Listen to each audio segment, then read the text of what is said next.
fazendo patrulha na tentativa de resgate de reféns, sabe? Quando o helicóptero colidiu com o C-130 nos desertos do Irã, lá em 1980. Sim, meu amigo Mike, que na época era Ranger, e depois se tornou um atirador de elite da Força Delta, ele estava lá. Sabe, a gente tinha boas intenções, mas meio que metemos a pata nesse processo. Agora vamos ver. Se não for uma operação de engano e eles estiverem falando seriamente sobre enviar, até agora, ouvi falar de 2 unidades expedicionárias de fuzileiros navais. Uma unidade expedicionária de fuzileiros navais tem 2.200 fuzileiros navais. Uma, supostamente, está saindo de Okinawa. A outra está saindo de San Diego. Bem, a que sai de Okinawa vai levar cerca de 2 semanas para essa unidade chegar ao local. Então vamos contar 2 semanas a partir de hoje. Estaremos em abril. Da mesma forma, vindo de San Diego. E European Union fiquei, na verdade, surpreso com isso.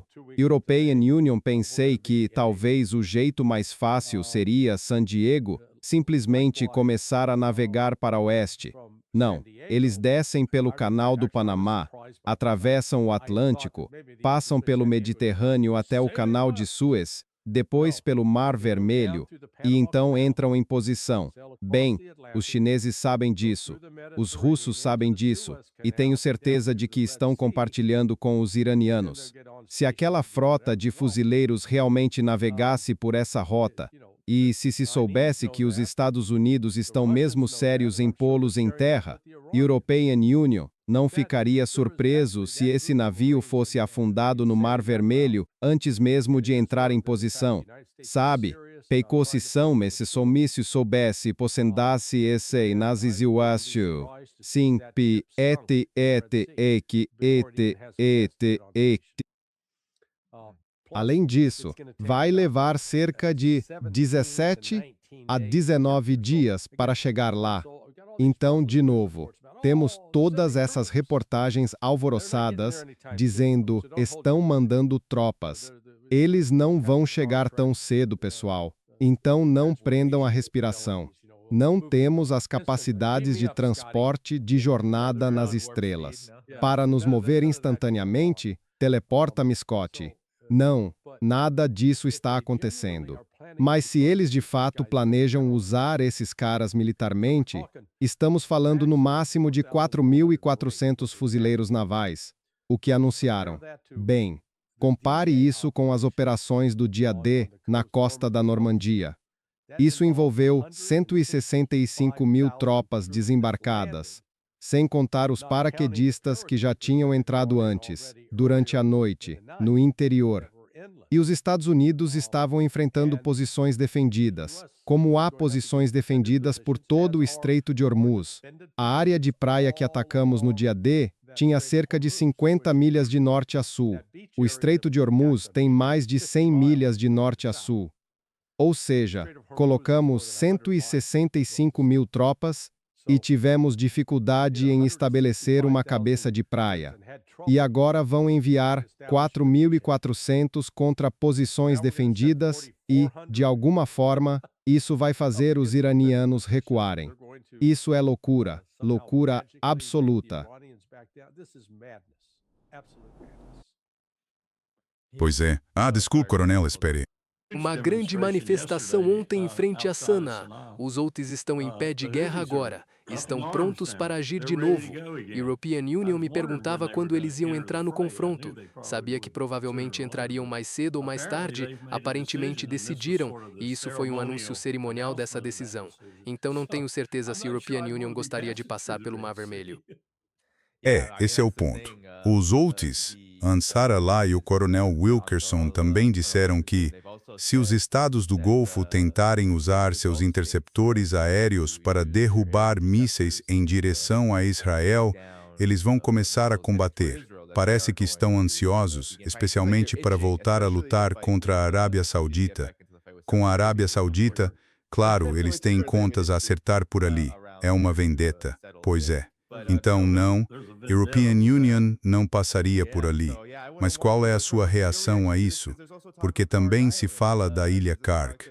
Há rumores de que essa pode ser a operação enviar fuzileiros navais e forças dos Estados Unidos para ocupar a joia do petróleo, ou joia energética, como a grande mídia dos Estados Unidos está chamando. A Ilha Proibida, como um poeta persa chamou, o a Perola Perdida. A Perola Perdida do Golfo Pérsico, ou algo assim. A única forma que European Union vejo viável. E, como European Union e o Larry comentamos com o Nima mais cedo, seria transportar fuzileiros navais por ar, em Ospreys, ou numa combinação de Ospreys e helicópteros Black Hawk. E isso seria um alvo perfeito para a destruição total desse elemento aéreo. Se os iranianos estivessem, digamos, ao alcance, com mísseis e o timing certo, vocês seriam aniquilados.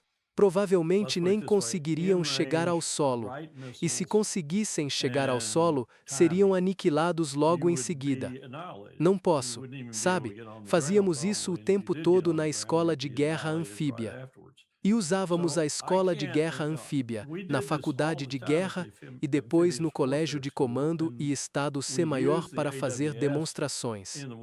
Quando falávamos sobre grandes operações anfíbias, e, uma coisa a lembrar, cerca de 50% do núcleo naquela época, e European Union diria um percentual bem maior nas outras forças e na comunidade conjunta, dizia que as operações anfíbias já tiveram seu tempo.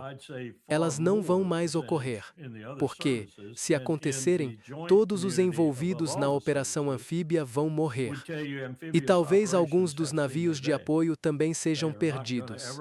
E isso tudo por causa do que vimos tão demonstrado na Ucrânia e que agora começa a se mostrar também nesta guerra. Mísseis dominam na Ucrânia. Drones dominam. E se você tiver quantidades suficientes, precisão e letalidade suficientes, e os iranianos provaram isso repetidas vezes, pode devastar quem tentar esse meio mais ou menos tradicional, por mais que os fuzileiros navais se apeguem a ele.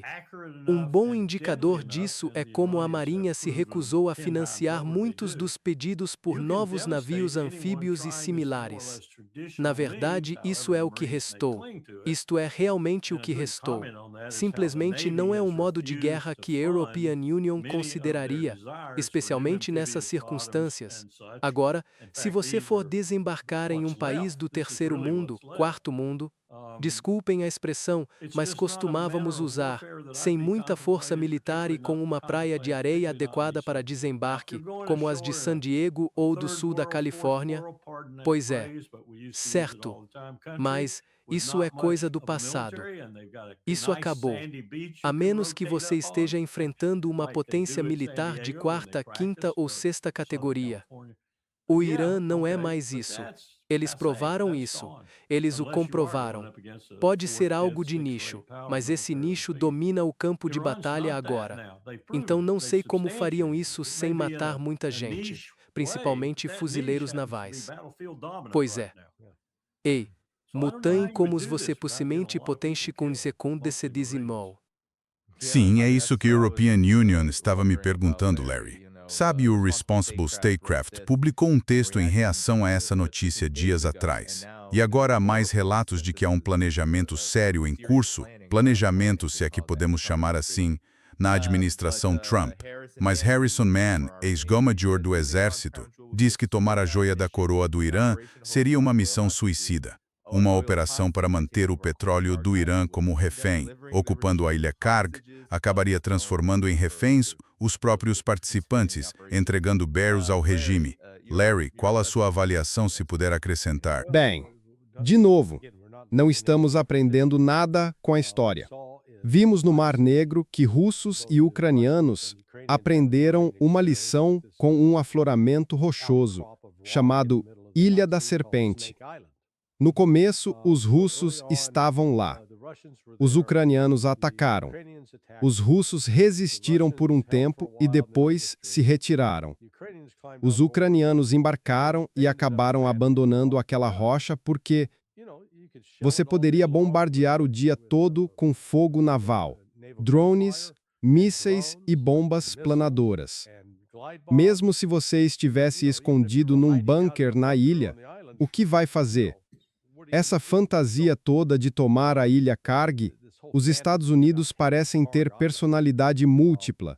Por um lado, tem gente dizendo que devemos fechar Geilah, porque isso vai impedir o Irã de exportar petróleo. Mas aí vem Scott Bessent, dizendo que devemos suspender as sanções ao Irã para que ele possa enviar petróleo e manter o suprimento, para não provocar um colapso global. Então, pessoal, qual é? Vocês querem prejudicar o Irã fechando seu petróleo. E se fizerem isso, o Irã jurou que fechará o restante também. Assim, vocês tirariam imediatamente do mercado 20 a 25% do petróleo mundial. Pronto. E isso não volta tão cedo, principalmente considerando que qualquer fuzileiro naval dos Estados Unidos que vá para lá levaria mais de 2 semanas para chegar agora. Então, os Estados Unidos estão se posicionando, mas não conseguem decidir o que querem fazer com uma missão terrestre. E, novamente, voltemos à história. O Iraque tentou por 8 anos invadir e tomar território no Irã, e fracassou, perdendo centenas de milhares de soldados no processo. Os Estados Unidos acham que, com sua força diminuta, e não me importa se isso justifica todas as notícias sobre fuzileiros navais se movendo ou a divisão aerotransportada 82 se deslocando, mesmo que tudo isso seja engano e tentem algo com força ainda menor, isso não é Hollywood. A equipe SEAL Cells e a Força Delta podem ser as estrelas de um filme de Hollywood, mas não vão simplesmente levar a capacidade nuclear do Irã. Isso não vai acontecer. Teshi. Teshi. Sim, Coronel Wilkerson. Mais algum comentário sobre isso? Quero dizer, acho que estamos diante de uma grande crise do lado dos Estados Unidos que a administração Trump parece estar fazendo vista grossa. E ainda nem discutimos a parte energética, porque os preços do petróleo estão subindo vertiginosamente. O que o Irã fez, somente com a Qatar Energy, isto é, disseram que esse centro crítico vai levar meses para voltar a operar minimamente e anos para funcionar totalmente. Então é um grande golpe. A Bloomberg diz que, aconteça o que acontecer, mesmo que isso termine amanhã, vai levar meses, se não anos, para recuperar e não vai terminar amanhã. Qual sua reação ao lado econômico disso e como se relaciona com os desenvolvimentos militares que estamos vendo? European Union vi isso de perto e, pessoalmente, de forma muito vívida. Acho que já falei sobre isso antes, num exercício sobre interrupção do petróleo. Realizamos no novo Ritz-Carlton, no Distrito Financeiro de Pequim, em janeiro e fevereiro de 2009. Tínhamos, quase não, na verdade, tínhamos todas as potências equivalentes e quase equivalentes ali. Tínhamos a Administração Marítima dos Estados Unidos ali. Tínhamos a Lloyd's de Londres ali. Tínhamos a American International Group ali. Tínhamos o Grupo de Armadores dos Estados Unidos ali. Esqueci o nome, mas era basicamente todas as grandes empresas de transporte marítimo do mundo, então presididas pelos Estados Unidos. Tínhamos todo tipo de especialista em assuntos marítimos e em petróleo e gás. E fizemos apenas 2 coisas. O exercício durou cerca de 1 semana. Fizemos 2 coisas. Tiramos um petroleiro de operação no Estreito de Malaca. Com isso despertamos o interesse de todos nas técnicas do exercício e tal. Causamos um pequeno dano. Conseguimos envolver o acordo de defesa das 5 potências. Isso foi insuficiente. Conseguimos a Marinha dos Estados Unidos e, a propósito, naquele momento, European Union volto a ele quando quero falar de tempos melhores, os chineses concordaram que a Marinha dos Estados Unidos, junto com algumas das deles, e talvez alguns russos e outros, lideraria a operação, porque era a força naval preeminente. a mais capaz de reduzir as tensões e restabelecer os mercados. Mesmo 2 ou 3 dias depois, já havia sinais de que os armadores não navegariam por ali, e isso envolve muito transporte marítimo. Nenhuma seguradora aceitaria segurar, e assim por diante. No momento em que a Marinha dos Estados Unidos apareceu em força e outros se juntaram a ela, como as marinhas do Acordo de Defesa das Cinco Potências, tudo acalmou.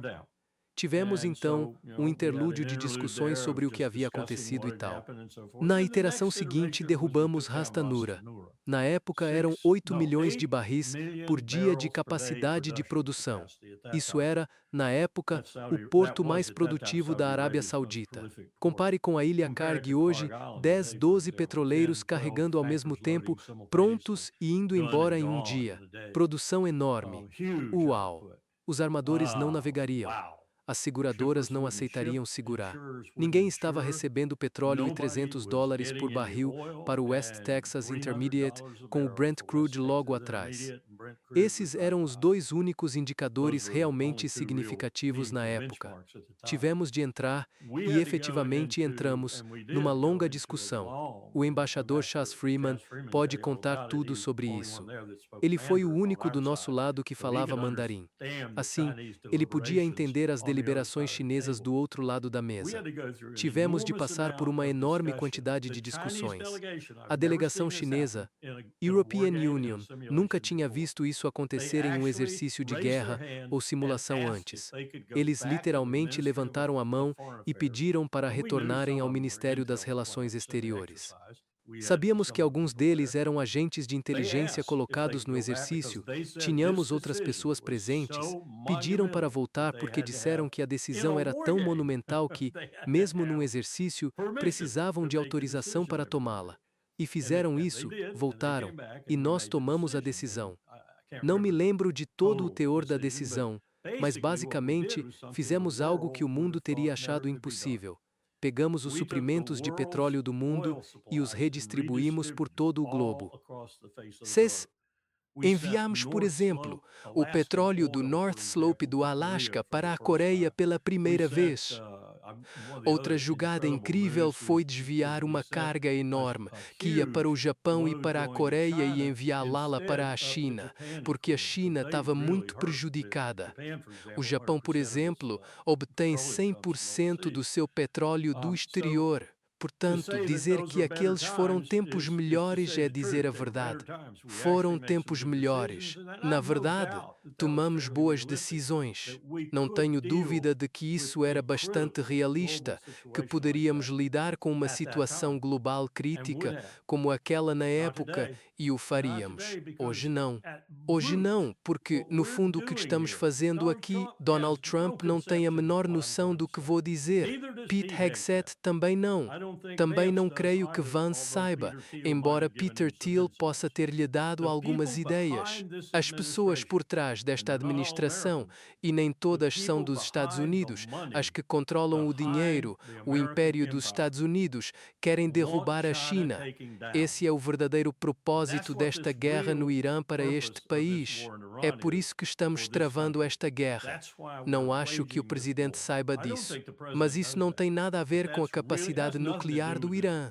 Tem tudo a ver com a iniciativa da Rota da Base Sul, provavelmente a mais perigosa de todas. Ela passa pelo Irã e sobe para o interior do Cáucaso e, uma vez que essa esteja operacional e as outras 3 sejam adicionadas, a do Norte, a Central e a do Sul na Rússia, que na verdade é uma recriação da ferrovia Transiberiana em parceria com a Rússia, tudo isso vai acontecer, tudo isso vai desaguar na Europa. E essa é a nova economia mundial. E nós atacamos a Rota Sul, que para nós é a mais perigosa, e a enfrentamos nesta guerra. E é essa gente que está por trás disso. É quem realmente apoia esse conflito. Por isso acho que será longo e difícil. E o Irã nem sequer sabe. Nem tenho certeza se o Bibi sabe. O Bibi está ligado aos serviços de inteligência do mundo, então talvez ele saiba. Mas acho que essa é a razão real por trás desse conflito. E é por isso que não acredito que vá acabar tão cedo. Sim.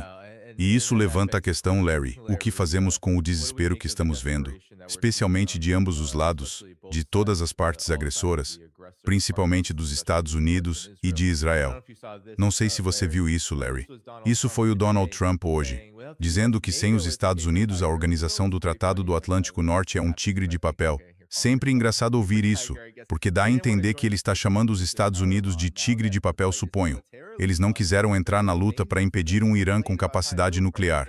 Agora que a luta foi vencida militarmente, com muito pouco perigo para eles reclamam dos altos preços do petróleo que são obrigados a pagar, mas não querem ajudar a abrir o Estreito de Hormuz, uma manobra militar simples que é uma razão direta para os preços altos. Tão fácil de fazer, tão pouco risco. Covardes. Nós vamos lembrar. Bem, Malcolm Nance, a quem a European Union desprezo, é um ativo de inteligência dos Estados Unidos, mas até ele diz que você não chega à Ilha Cargues sem transitar pelo Estreito de Hormuz. Ele está soando o alarme, e isso vai acabar em desastre. Só quero mostrar isto para reforçar, enquanto começamos a ouvir seus comentários finais. Esta é a situação em Israel.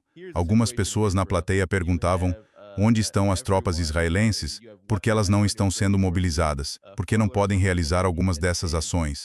E eis a situação em Israel. Tem todo mundo no WhatsApp. Segundo fontes israelenses, 4 alertas foram ouvidos em 90 minutos, com pessoas entrando em colapso por não dormirem há 2 semanas. Portanto, os ataques de mísseis do Irã estão mantendo-os muito ocupados e extremamente estressados. Mas, Larry, o que você acha disso? O desespero. Dá para ver. Donald Trump publica isso, ele publica o desespero. Não é algo que a European Union esteja inventando? Qual sua reação a isso, considerando tudo o que o coronel Wilkers disse que vai ser uma guerra longa e que é... Sim. Bem, vou voltar atrás e lembrar o que Donald Trump disse no discurso do Estado da União.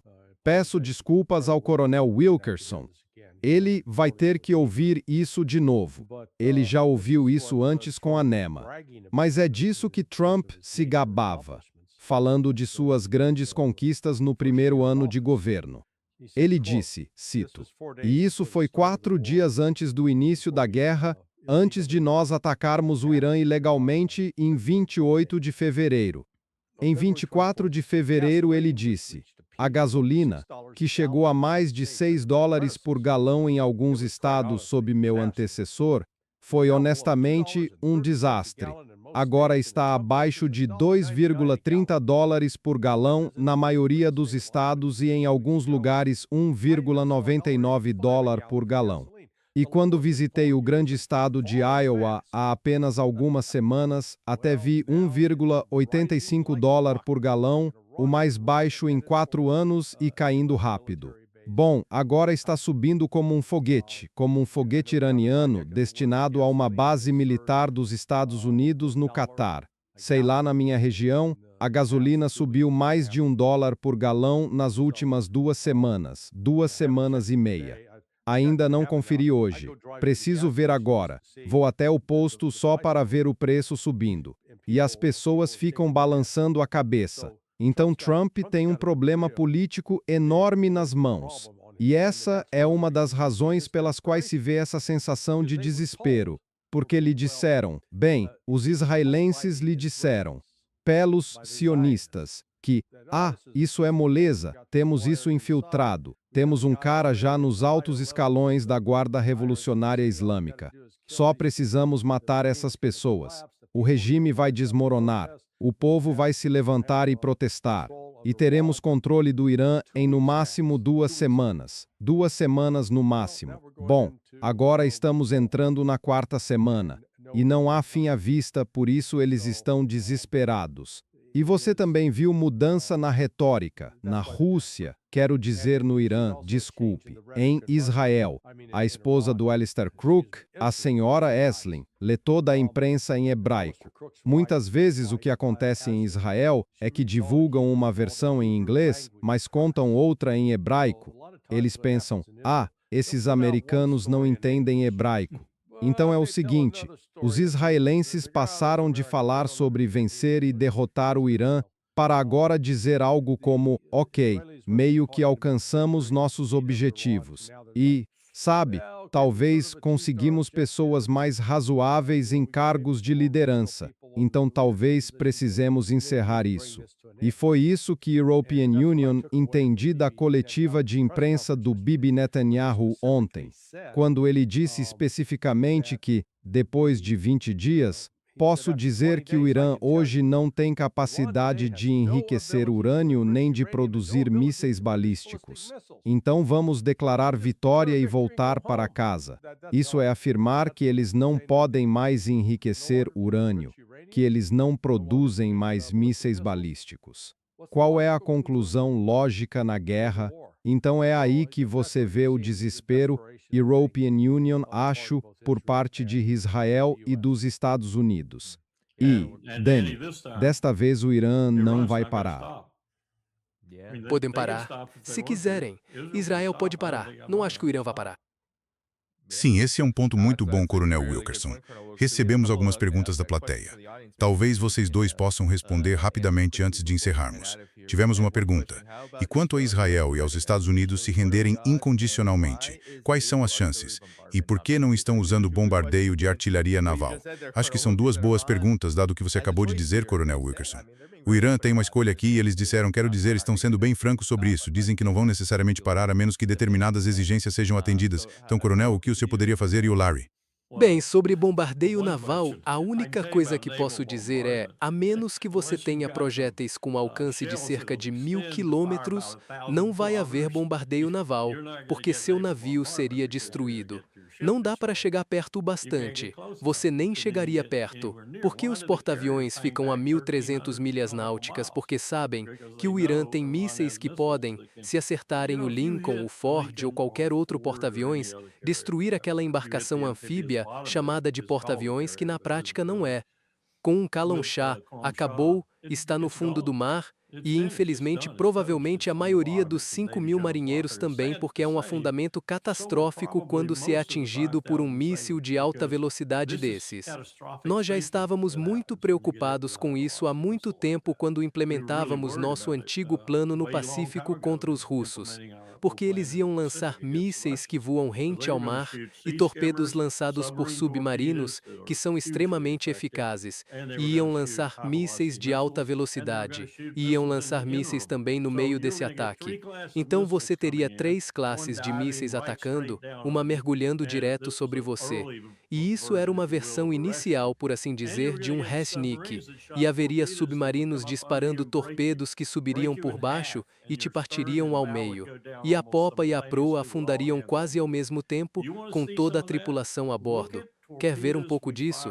Olhe os torpedos que disparamos de barcos como o Tang e o Wahoo contra os japoneses, de novo, no mar da China Oriental, nos estreitos de Formosa, e eles afundaram com toda a tripulação e toda a carga a bordo, e você pode ler os relatórios dos comandantes. 3 minutos entre os 6 torpedos atingirem proa, meio e popa, 3 minutos afundou, o navio inteiro, tudo no fundo. Não precisavam subir à superfície para resgatar sobreviventes. Uma vez, o Tang subiu e resgatou um único sobrevivente e o levou de volta até Pearl Harbor. Esse foi o único. Essa é a devastação. Isso aconteceu em 1944. Hoje é muito pior.